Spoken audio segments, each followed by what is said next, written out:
మనందరికీ గోవా అనగానే బీచ్లు, పబ్ లైఫ్ ఇవన్నీ గుర్తొస్తుంటాయి. పైగా అందరూ ఫారినర్స్, ముఖ్యంగా పోర్చుగీస్ వాళ్ళు. ఆ పోర్చుగీస్ కల్చర్ అంతా మనకు కనిపిస్తుంటది గోవాలో. కానీ నిజంగా గోవా కల్చర్ అనేది పోర్చుగీస్ కల్చర్ కాదు. గోవా అనే దానికి మన సనాతన ధర్మంలో గాని, మన పురాణాల్లో గాని చాలా అత్యున్నత స్థాయి ఉంది.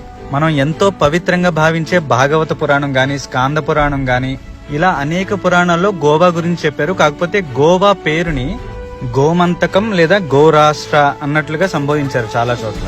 ఒక రకంగా గోమంతకం అంటే గోవులు, పర్వతాలు ఉండే ప్లేస్ అని. ముఖ్యంగా ఈ గోవా అనేది విష్ణుమూర్తి 6వ అవతారమైన పరశురామ క్షేత్రం.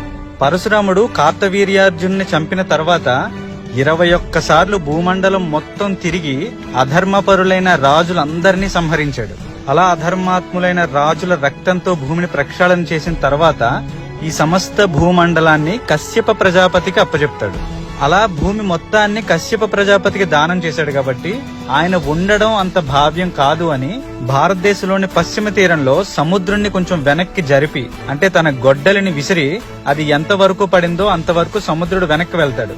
ఆ భూభాగాన్ని ఆయన తపోభూమిగా మార్చుకుని అక్కడ ఆయన తపస్సు చేసుకుంటూ ఉంటాడు. ఆ ప్లేస్ ఏంటంటే ఇప్పుడు ఈ వెస్ట్ కోస్టల్ ఏరియా అంతా, అంటే గోవా, గోకర్ణ, కేరళ, ఇదంతా కూడా పరశురాముడు తన గొడ్డలి వేయడం వల్ల సముద్రం